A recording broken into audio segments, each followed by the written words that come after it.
आज का टॉपिक ना मेरे दिल के बहुत करीब है, द पावर ऑफ अनलर्निंग। तो अगर आप मेरे चैनल पर नए हैं तो मेरे चैनल को सब्सक्राइब ज़रूर कर लीजिएगा, इस वीडियो को एंड तक ज़रूर देखिएगा और जिन लोगों के लिए भी ये वीडियो आपको रिलेटेबल लगता है या लगता है कि उनकी हेल्प हो सकती है उनको शेयर भी कीजिएगा और मेरे इंस्टाग्राम पेज को भी ज़रूर फॉलो कीजिएगा। तो चलिए शुरू करते हैं। आपने अब कभी नोटिस किया है, दिन भर में ज़्यादातर पलों में हम एक जल्दीबाजी में रहते हैं। सुबह उठते ही नहाना है, नाश्ता करना है, फिर काम पे जाना है, फिर अगला काम करना है। यही कॉन्स्टेंटली हमारे दिमाग में चलता रहता है। हम होते कहीं और हैं लेकिन हमारे दिमाग में कुछ और चीज़ें चल रही होती हैं। हम किसी से बात कर रहे हैं लेकिन अगले पल किससे बात करनी है, इन चीज़ों का ख्याल हमारे मन में आता रहता है। और एक्चुअली में इन सब चीज़ों की अफरा तफरी में ना जीवन में हम चीज़ों को एंजॉय ही नहीं कर पाते। इतनी ज़्यादा अफरा तफरी है कि इस अफरा तफरी में हमारी लाइफ कब निकल जाती है हमें पता ही नहीं लगता। और कई बार हम ये जल्दीबाजी या जो चीज़ें कर रहे होते हैं ना वो अपने लिए कम होती हैं और दूसरों के लिए ज़्यादा होती हैं।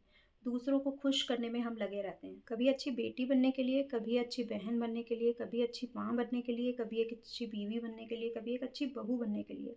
इन शॉर्ट सबको खुश करने के लिए हम हमेशा कुछ कुछ करते रहते हैं, लेकिन कभी सोचा है क्या इन सब चीज़ों से आपको खुशी मिलती है? क्या आप खुश हो? कभी अपने अंदर झाँक के देखा है? और चलो इस बात को 2 मिनट के लिए छोड़ भी दें, तो जिन लोगों को आप खुश करने की कोशिश कर रहे हो, क्या आपको लगता है इसकी 100% गारंटी है कि वो सब आपसे खुश हैं? क्या आप जो लोग के लिए भी चीज़ें कर रहे हो दिन भर में, क्या वो सब आपको महान समझते हैं? आप उनको सैटिस्फाई कर पाते हो? अगर इस बात को अंदर से आप पूछने की कोशिश करोगे ना तो आपको जवाब आएगा नहीं, आप सबको खुश नहीं रख पा रहे हो। चाहे जितनी भी कोशिश कर लो, कोई ना कोई ऐसा होगा जो आपसे सैटिस्फाइड नहीं होगा। तो आज थोड़ा पॉज़ लो, अपनी इस अफ़रा-तफ़री की ज़िंदगी से अपने लिए थोड़ा समय निकालो और इस चीज़ों पे ध्यान दो कि कई बार ना हम चीज़ें लर्न तो करते हैं नई-नई, हर साल हमें कुछ ना कुछ नए बिलीव्स आते हैं, लेकिन हम चीज़ें ना पुरानी चीज़ें जो हमारे लिए मतलब की नहीं है, हम उनको अनलर्न करना एक्चुअल में भूल जाते हैं। हर साल कुछ चीज़ें ऐसी होती हैं जिनको हम लर्न भी नहीं, मैं कहूँगी कि एडॉप्ट कर लेते हैं और वो हमारे बिलीफ सिस्टम में बन के चली आती हैं। कई बार ये बिलीफ सिस्टम्स हमारी फैमिली से आते हैं, कई बार रिलेटिव से आते हैं, कई बार हमारे फ्रेंड सर्कल से आते हैं और ये हमारे दिमाग में बस जाते हैं। तो हम नई चीज़ें सीख तो रहे हैं लेकिन जो चीज़ें हमें हटानी चाहिए अपने माइंड से वो नहीं हटा रहे हैं। तो आज हम इसी के बारे में बात करेंगे। इसे एक एग्जाम्पल से बताती हूँ। जैसे हमारी सोसाइटी और हमारी फैमिली हमेशा से हमें ये सिखाती है कि लोगों से कैसे डील करना है। अंदर कुछ भी चल रहा हो, सामने वाले से हंस के पेश आना है, अपने इमोशंस को दबाना है, अपनी परेशानियों को सबको नहीं बताना है। कैसे मास्क पहन के रहना है, हर समय प्रिटेंड करो कि खुश हो। कैसे खुद को सबसे आखिरी में रखना है, ससुराल में जाओ तो शिकायत नहीं आनी चाहिए। तुम्हारी इंट्यूशंस कुछ भी हों लेकिन तुम्हें एक्सपेक्टेशन के हिसाब से चलना है। अब हमें समझने की ज़रूरत ये है कि ये सब चीज़ें हम सीखते नहीं हैं, अडॉप्ट कर लेते हैं और फिर ये सब चीज़ें हमें नॉर्मल लगने लगती हैं और हमें लगता है लाइफ जीने का यही तरीका है। पर ये सच नहीं है। लाइफ हमेशा सीखने से नहीं बदलती है, लाइफ कभी-कभी अनलर्न करने से भी बदलती है। कुछ चीज़ें बेशक सीखने की ज़रूरत है हमें, लेकिन कुछ चीज़ें हमें अनलर्न करना भी उतना ही ज़रूरी है। तो आज फिर एक पॉज़ लो और खुद से ये वादा करो कि मेरे लाइफ में ऐसे जो भी पैटर्न्स हैं, हैबिट्स हैं, जो मुझे आगे बढ़ने से रोक रही हैं, उन सब हैबिट्स को मैं अनलर्न करूँगा और जीवन में आगे बढ़ूँगा। क्योंकि जब तक ये हैबिट्स आपकी लाइफ का हिस्सा हैं, वो आपको आगे बढ़ने नहीं देंगी और आप मेहनत करते रहोगे और आपको लगेगा कि मैं तो सब कुछ कर रही हूँ, लेकिन मुझे वो क्यों नहीं अचीव हो पा रहा जो मैं एक्चुअल में अचीव करना चाहती हूँ। कभी सोचा है, हम सबको पता है कि ओवरथिंकिंग अच्छी चीज़ नहीं है। कंपैरिज़न हमें दर्द देता है, एक्सपेक्टेशन भी हमें पेन देता है, लेकिन फिर भी हम ये सब चीज़ें करते रहते हैं। इनफैक्ट नेगेटिव चीज़ें नहीं सोचनी है ये भी हमें पता है, लेकिन फिर भी हम नेगेटिव चीज़ें सोचते ही रहते हैं। जबकि हमें पता है नेगेटिविटी कुछ भी सॉल्व नहीं करेगी। अगर हम पास्ट को भी पकड़ के रखेंगे ना तो वो हमें पीछे की तरफ ही खींचेगा, हमें आगे नहीं बढ़ने देगा।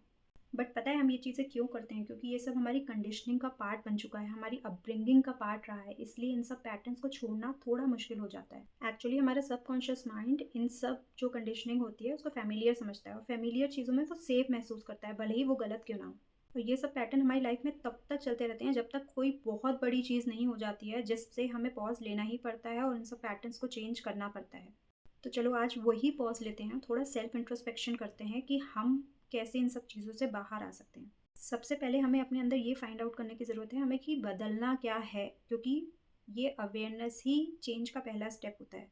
और अगर ऐसे में आपका माइंडसेट कहता है कि आपको सब कुछ आता है, मुझे सब पता है, मैं बहुत ज्ञानी हूँ, तो यकीन मानिए आपका कोई मदद नहीं कर सकता। तो सबसे पहले ये मान के चलिए कि जब तक आप अपने वेसल को खाली नहीं करेंगे तब तक नई चीज़ें नहीं सीख पाएंगे, आपको अनलर्निंग करनी ही पड़ेगी। तो चलो इंट्रोस्पेक्शन शुरू करते हैं।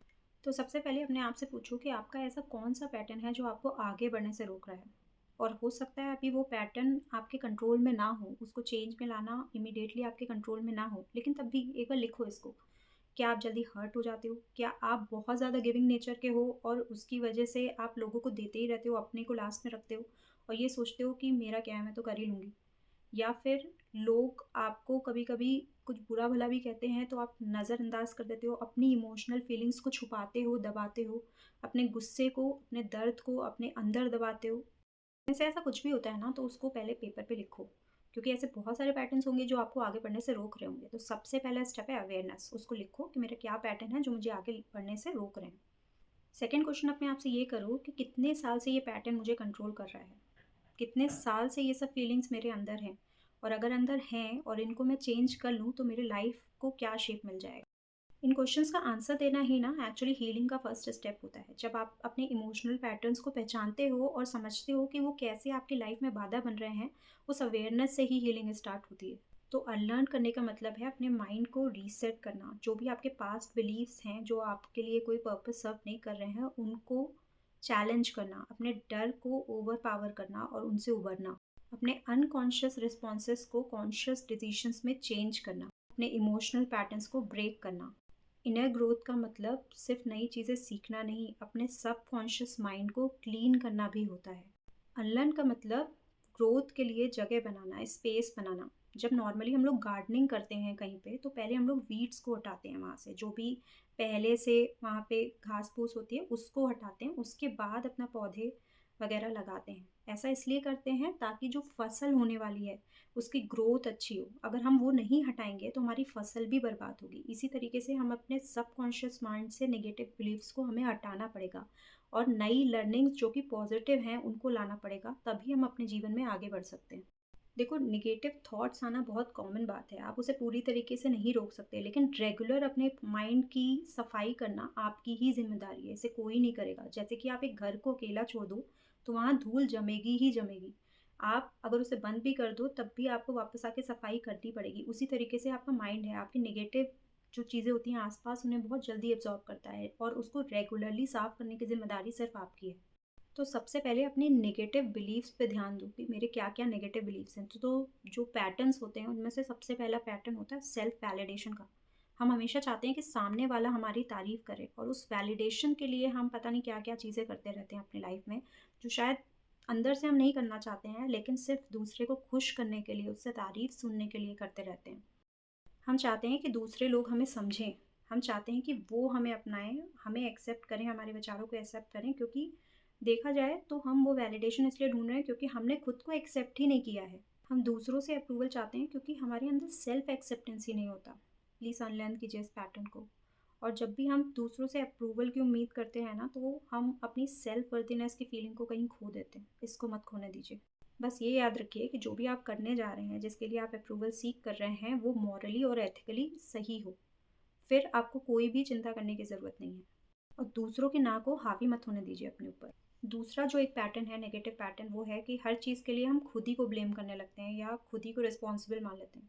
ये ना एक बर्डन पर्सनैलिटी है। अब इस बात को आपको समझना पड़ेगा कि रिस्पॉन्सिबिलिटी और ओवर रिस्पॉन्सिबिलिटी सेम चीज़ नहीं होती है। इसको अनलर्न कीजिए। हर चीज़ की रिस्पॉन्सिबिलिटी आपकी नहीं है। आप अपना काम कर सकते हो लेकिन किसी को खुश नहीं कर सकते। तीसरे पैटर्न में हम हर किसी को इंपॉर्टेंस देते हैं सिर्फ खुद को छोड़ के, सेल्फ केयर नहीं करते हैं, खुद को ही इग्नोर करते रहते हैं, अपने को सबसे आखिरी में रखते हैं, और ये सबसे ज़्यादा नेगेटिव पैटर्न है। पर याद रखो, अगर तुम खुद को इग्नोर करोगे तो दुनिया भी तुमको इग्नोर करेगी। इस बात को अनलर्न करो। सेल्फ केयर, सेल्फ लव सबसे बड़ी चीज़ है जो तुम्हें अपने आप में लानी होगी, तभी लोग भी तुम्हारी कदर करेंगे। एक और पैटर्न होता है, हम अपनी पास्ट की चीज़ों को भुला नहीं पाते। जितने भी नेगेटिव फैक्ट्स होते हैं ना, वो हमें डेट के साथ याद हो जाते हैं। आप सबके साथ भी होता होगा। अगर कुछ पॉजिटिव चीज़ हुई है वो तो कभी नहीं याद रहेगी, लेकिन अगर कुछ नेगेटिव हुआ है ना तो अगले पर्सन को याद दिला देंगे, तुमने ऐसा बोला था, ऐसा किया था मेरे साथ। तो इस सब पैटर्न्स को भी अनलर्न करिए। अनलर्न नहीं करोगे ना तो दिक्कत आएगी। तो सबसे पहले लेट गो करना सीखिए। और लेटिंग गो ना कोई लक नहीं है, ये एक स्किल है जो कि सीखी जा सकती है। धीरे धीरे पेशेंस के साथ आपकी लाइफ में यह आ सकता है। तो लेट गो करना सीखिए। जो चीज़ हो चुकी है आप उसको चेंज नहीं कर सकते, तो अपने मूड को, अपने फ्यूचर को उसकी वजह से ख़राब मत कीजिए। अगर पास्ट में सपोज़ जस्ट फॉर एग्ज़ाम्पल अगर आपने गोल्ड नहीं लिया था, तो वो आपकी इग्नोरेंस थी। अब उस इग्नोरेंस को एक्सेप्ट कीजिए और आगे बढ़िए। उसको पकड़ने से कुछ नहीं होने वाला। कभी-कभी ना इस पैटर्न की वजह से हम बहुत बड़ी-बड़ी अपॉर्च्युनिटीज़ लाइफ़ में खो देते हैं, तो इस पैटर्न को भी अनलर्न कीजिए। नेक्स्ट पैटर्न होता है रिएक्शन का। हम ज़्यादातर चीज़ों पे रिएक्ट करते हैं। सामने वाले ने कुछ किया, तुरंत गुस्सा आ गया, तुरंत बोल दिया। आप उस समय शब्द बोल तो देते हो, लेकिन उन शब्दों को कभी अंदर नहीं ले सकते हो। तो कभी भी कोई भी सिचुएशन हो ना, तो उसमें 1 मिनट का पॉज़ लो। सोचो कि मुझे इस पर्टिकुलर सिचुएशन में रिएक्ट करने की ज़रूरत भी है कि नहीं? अगर काम शांति से हो सकता है, तो रिस्पॉन्ड करो। 1 मिनट का पॉज़ आपको रिस्पॉन्ड करने में हेल्प करता है। तो इस पैटर्न को भी चेंज करो, रिएक्ट नहीं करना है, रिस्पॉन्ड करना है। कई बार आपको फीलिंग आएगी कि मेरे घर वाले मेरी वैल्यू नहीं करते। ऐसे में ना खुद को याद दिलाना है, डीप ब्रीदिंग करनी है और बोलना है कि मुझे रिस्पॉन्ड करना है। मुझे रिएक्ट नहीं करना है इस चीज़ में। आप अपने पे ध्यान दो और धीरे-धीरे सबका नज़रिया, वैल्यू सब आने लग जाएगी आपकी लाइफ़ में।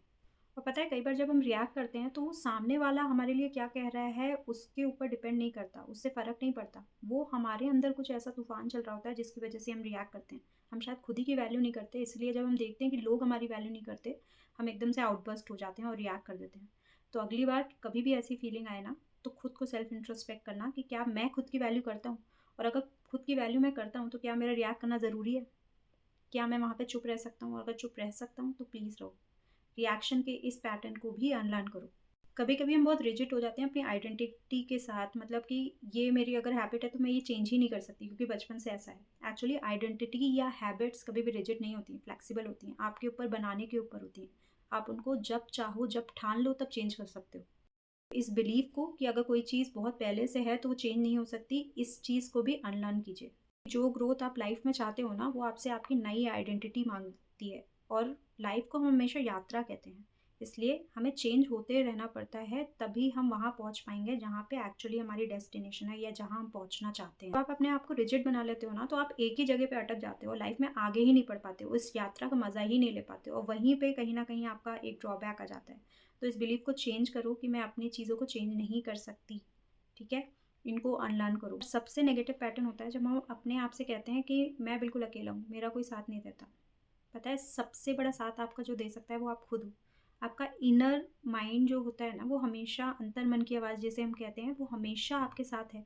जब भी आपको कोई डिसीज़न लेना होगा, अंदर से आवाज़ आएगी कि क्या सही है, क्या नहीं। वो हमेशा आपके साथ खड़ा हुआ है, आपको सपोर्ट करने के लिए भी खड़ा हुआ है, लेकिन आप उस आवाज़ को इग्नोर कर देते हो। तो आप कभी अकेले नहीं हो। आप अकेले तब होते हो, जो आप खुद का साथ छोड़ देते हो। तो इस पैटर्न को, इस सोच को अपने मन से हटाओ, अनलर्न करो कि मैं अकेला हूँ या अकेली हूँ। तो आज खुद से 5 सवाल करो। सबसे पहला कि ये जो भी पैटर्न मैंने बताए, इनमें से कौन-सा पैटर्न है जो मुझे एक्चुअली मेरे दिमाग को कंट्रोल कर रहा है? ऐसा कौन-सा पैटर्न है जो मुझे इमोशनली ड्रेन कर रहा है? सेकंड नंबर, ऐसा कौन-सा पैटर्न है जिसने सबसे ज़्यादा मुझे डैमेज किया है? इस पैटर्न का ओरिजिन मेरे पास कहाँ से आया?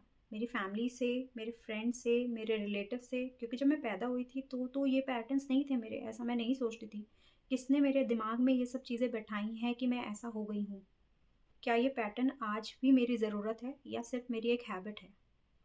कई बार ना ये सेल्फ इंट्रोस्पेक्शन हमें अपना आईना दिखाता है और हमें अनकंफर्टेबल करता है, लेकिन जब हम अनकंफर्टेबल होते हैं ना, तभी हम अपनी ग्रोथ की तरफ आगे बढ़ते हैं, क्योंकि कंफर्टेबल पोजीशन में हम कभी भी ग्रो नहीं कर सकते। तो अब हम थोड़े से प्रैक्टिकल स्टेप्स की तरफ आते हैं कि इन सब चीज़ों से ओवरकम कैसे करें। तो पहली बात, खुद को ऑब्जर्व करो। रिग्रेट नहीं, कोई भी शेम नहीं होनी चाहिए कि मैं ऐसा हूँ या मैं ऐसा कर रही हूँ जो मुझे ग्रोथ से रोक रहा है, बल्कि एक्सेप्ट करो उस चीज़ को और उसके बाद ही आप चेंज की तरफ बढ़ सकते हो। एक्सेप्ट करो कि मैं ऐसी हूँ और आज से मुझे चेंज होना है, छोटे छोटे स्टेप्स लेने हैं। मान लो ओल्ड पैटर्न है आपका कि आप सिर्फ लोगों को खुश करने में पूरी एनर्जी अपनी निकाल देते हो। अब एक्शन चेंज करो इसमें। डीप ब्रेथ लो और सोचो कि मुझे अपनी बाउंड्रीज सेट करनी है। कोई आपको एक्सप्लॉइट ना कर पाए, तो अपनी बाउंड्रीज सेट करो और उस बाउंड्रीज को कभी किसी को क्रॉस मत करने दो। 1 सेकंड का पॉज लो। कभी भी ओवर थिंकिंग के पैटर्न्स आते हैं ना, बहुत ज़्यादा दिमाग चलता है, नेगेटिविटी की तरफ जाता है, जब स्पेशली आप मल्टीटास्किंग में बहुत ज़्यादा इन्वॉल्व होते हो या फिर कोई अपॉर्चुनिटीज़ एक्सप्लोर कर रहे हो या कुछ भी ऐसा अपनी लाइफ में कर रहे हो, तो कई बार माइंड में बहुत सारी चीज़ें चलती हैं। ओवर थिंकिंग, ये नहीं हुआ तो क्या होगा, एग्जाम में वो क्वेश्चन आ गया तो क्या हुआ, अगर मैं पढ़ नहीं पाया तो क्या हुआ, इस तरीके के पैटर्न्स आपके दिमाग में आते रहते हैं। उस समय डीप ब्रीदिंग करो और अपने एक्शंस को चेंज करो।